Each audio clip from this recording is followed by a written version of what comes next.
បាទសួស្តីបងប្អូនអ្នករត់កង់3ទាំងអស់គ្នាអញ្ចឹងថ្ងៃនេះខ្ញុំមានការចែករំលែកចំណេះដឹងតិចតួចពាក់ព័ន្ធនឹងការថែទាំកុំឲ្យងាយឆេះស្បែកកង់3របស់យើងណាហើយស្បែកអូសឬស្បែកអង្យ៉ាហ្នឹងណាអញ្ចឹងអានេះចំណេះដឹងនេះវាសម្រាប់ទូទៅមិនថាបងប្អូនដែលប្រើប្រាស់ TVS ឬមួយអ៊ីតាលីឬមួយក៏បាចាទេអញ្ចឹងនៅក្នុងនេះខ្ញុំនឹង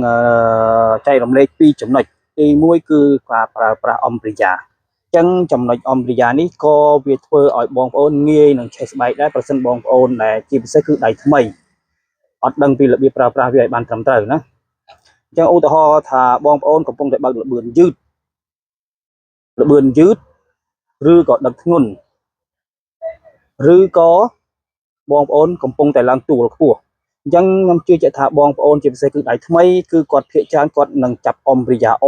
មខ្លាំងណានេះឧទាហរណ៍ថាζើវាអស់យើងζើហ្វ្រីវាអស់ទៅនេះអញ្ចឹងចាប់ពីត្រឹមនេះមកដល់នេះគឺការចាប់ប្រើអង្គយ៉ាហើយណាអញ្ចឹងឧទាហរណ៍ថាយើងទាញពីζើវាមកណាទាញពីζើវាមកមិនត្រឹមស្មើហ្នឹងតែមកបើយើងចង់អមគឺយើងអមតែបន្តិចនេះថែមតែបន្តិចប៉ុណ្ណេះបានទេគេបន្តិចប៉ុណ្ណឹងទៅបានហើយណាតែក៏ប្រើយូរដោយសារតែយើងប្រើយូរវាស្មើនឹងយើងជីកចាប់អង្គយ៉ាជាប់រហូតអញ្ចឹងវាធ្វើឲ្យស្បែកយើងវាអឹបជាប់ខ្លាំងនិងក្តៅងាយនឹងឆេះណាហើយចំណុចមួយទៀតបងប្អូនត្រូវការថាបើថាអាចណាមិនថាដឹកធ្ងន់ឬឡើងភ្នំល្អបំផុតជៀសវាងការចាប់អង្គយ៉ារហូតដល់ពាក់កណ្ដាលនេះណានេះពាក់កណ្ដាលណាពាក់កណ្ដាលអង្គយ៉ាយើងណាអញ្ចឹងជៀសវាងល្អបំផុតគឺកុំអមវាល្អជាងបើថាចង់អមបន្តិចបានហើយអញ្ចឹងអ្វីដែលយើងគួរប្រើគឺបងប្អូនគួរប្រើប្រាស់ការសាងលេខវិញសាងលេខយកលេខ1ឬក៏លេខ2សុខចិត្តបើកតិចជាងការអមអង្គយ៉ាខ្លាំងហើយដោយប្រើប្រាស់លេខ3ឬលេខ4ណាចំណុចនេះគឺជាចំណុចទី1ដែលធ្វើឲ្យបងប្អូនងាយនឹងឆេះស្បែកអង្គយ៉ាហ្នឹងអញ្ចឹងចំណុចនោះមួយហើយបន្ទាប់មកទៀតគឺចំណុចមួយទៀតអញ្ចឹងចំណុចមួយទៀតវាសំខាន់ដែរគឺពាក់ព័ន្ធនឹងខ្សែអំព្រិយាយើងនេះណា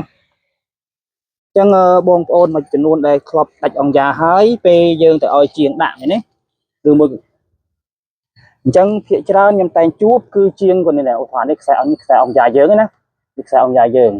ភាគច្រើនជាងពេលដែលយើងដាក់ឲ្យយើងគឺគាត់នឹងរត់អានេះលំអឹបចុះមកដល់ក្រោមនេះហើយស្លាប់ជាប់នេះណាអញ្ចឹងចំណុចនេះគួរតែកុំណាបងប្អូនពេលដែលដាក់ហើយឬមួយក៏ជាងដាក់ឲ្យហើយសូមឲ្យគាត់ទៅធូរមកដើម្បីយើងងាយស្រួលយើងទៅធូរយើងបតឹងខ្លួនឯងនៅពេលដែលដៃអង្គយ៉ារបស់យើងខាងលើនេះនៅពេលដែលដៃអង្គយ៉ានេះវាធូរខ្លាំងតទៀតពីព្រោះការចាប់ញឹកញាប់ណាពេលដែលយើងចាប់ជាញឹកញាប់ទៅចាប់ជារៀងរាល់ថ្ងៃវាធ្វើឲ្យខ្សែនេះណាអាស្នូលរបស់ខ្សែអំព្រិយាវានេះវានឹងស៊ីសឹកអាផ្នែកខាងក្នុងនេះពេលដែលវាស៊ីសឹកវានឹងធ្វើឲ្យដៃនេះណាដៃអង្គយ៉ានេះវាកាន់តែធូរណាវាកាន់តែធូរអញ្ចឹងយើងត្រូវការរឹតបើបងប្អូនមិនរឹតទេមានន័យថាស្មើនឹងយើងជីកលេខអង្គយ៉ាទៅពេលយើងចាប់បានតែបន្តិចបន្តួចទេណាអញ្ចឹងស្មើទៅពេលដែលយើងចាប់បានតែបន្តិចបន្តួចវាស្មើនឹងយើងជីកអង្គយ៉ាខ្លាំងអត់ដាច់ទេអញ្ចឹងចំណុចនេះសំខាន់ណា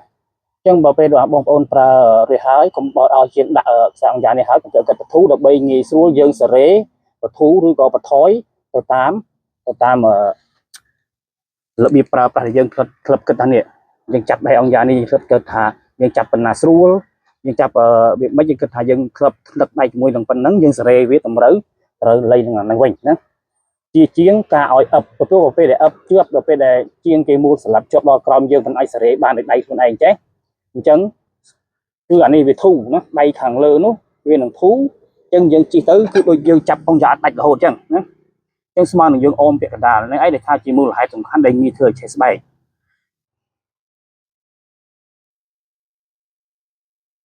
បាទអញ្ចឹងពាក់ព័ន្ធនឹងការចែករំលែកពាក់ព័ន្ធនឹងការថែទាំនិងការពារកុំឲ្យស្បែកអង្គយ៉ាយើងងាយឆេះណាអញ្ចឹងវាមានពីរចំណុចនេះដែលខ្ញុំចង់បង្ហាញបងប្អូន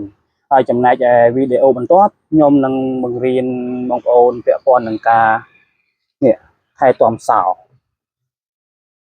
អញ្ចឹងថែទាំសោនៅពេលដែលខ្លះបងប្អូនប្រើយូរទៅសោនេះវានឹងសិរិលណាបើគ្មានការថែទាំ